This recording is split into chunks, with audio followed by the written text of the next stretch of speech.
Alrighty, it's April 7th, right before the eclipse here in Ohio. And every 2 or 3 months, I like to take everything out and expose all the batteries and the charge controller, the DC to DC charger, just to be sure everything's right and in the right place. So this is the 2000 Shuttle Bus here. There's the front of it at the hotel here.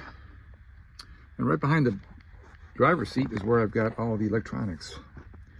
In this particular shuttle bus, there's only one way to get in, and that's right here in this this door that I put in, taking the place of the original bus shuttle doors, just like a bus door. Yeah, so there's a 2000 watt Ames inverter, and my 4 batteries are under here. Got 4 12 volt sealed Centennial batteries. And I've got the, it's a 24 volt system, so right here I've got the 24 to 12 volt converter that goes to the regular 12 volt deal here that powers everything in the back. That's 12 volts.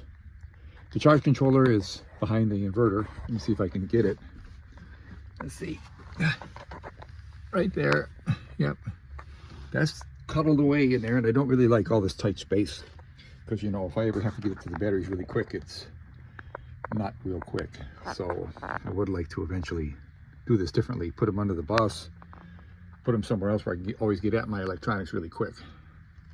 Some of these electronics I can get at quick, but the batteries, maybe the front part here I can get real quick, but the ones way in back, oh, that's I got to undo this and undo this, and that's what I'm doing now, just to double check things. So, and got the fire extinguisher right there. So let's get at it, just to check it out, make sure everything's running good.